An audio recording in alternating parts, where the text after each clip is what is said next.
Thank you for joining us at Southeastern Spine Center. This demonstration shows how we use the Mazor operating robot during the operating room. Of course, we've already done our preoperative planning using the computer, using three-dimensional modeling, and we've really done virtual surgery.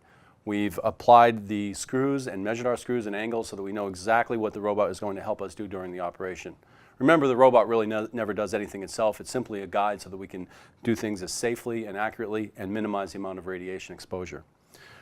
This is the lumbar spine. These are the spinous processes. These are called transverse processes. This, of course, is the sacrum, and this is the back of the patient. For demonstration today, we've removed all of this. Remember, we would be working with X-ray when we need it and working through very small skin incisions. One of the whole points of using the Mazor robot is to use that as part of our minimally invasive approach so that we avoid open spine operations whenever possible. So the first step is to attach the spinous process clamp to the spine, and this acts as the basis for placing the platform that the robot attaches to. And we do something called registration. We use the X-ray machine and a CT scan so that the robot knows exactly to far less than a millimeter where the patient's spine is and where the pathology is that we need to address. In planning the operation, we use the CT scan, and this demonstrates a vertebral body. This is the body of the vertebrae. This is an area called the pedicle. We pass the screws through the pedicle into the vertebral body, and we want those screws to be perfectly placed within the pedicle at a correct angle. This is the spinous process, and this central opening is where all of the nerves are.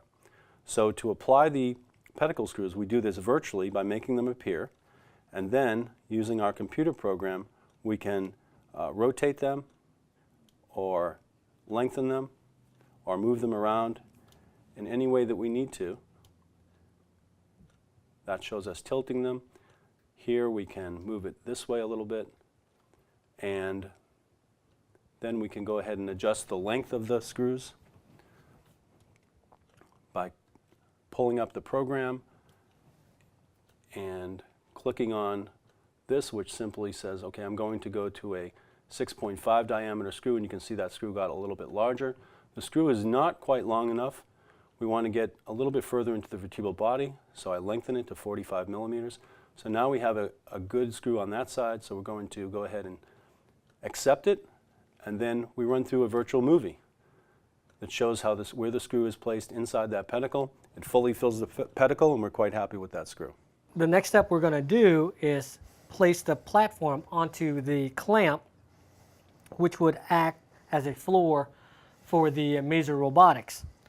Once we connect everything, we would use the robot and the registration that allows us to see the anatomy from our preoperative planning and the guidance as to the trajectory of where we put the screws. Once we do the registration, we would put the this clamp on to the robot, which would allow us the accurate trajectory of where to put in the screws.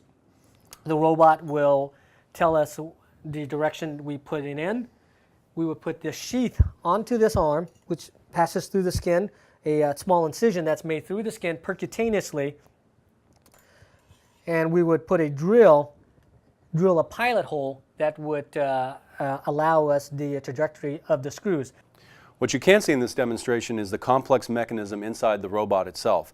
This is controlled with our 3D computer program so that the robot will actually tilt and twist to the appropriate angle to allow perfect delivery of our implants. The Mazor Robotics will allow for a 98% accuracy rate of screw placement, decreasing the complication rate of misplaced pedicle screws, avoiding all the anatomy that could be damaged during surgery.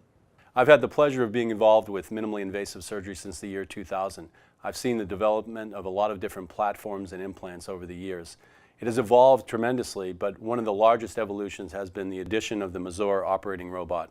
It allows us to treat patients in a much more safely and effective manner that sometimes we couldn't treat before, and others in ways that will allow them to recover much faster. It's one of the many tools that we use to apply minimally invasive surgery to get people back to living and enjoying life.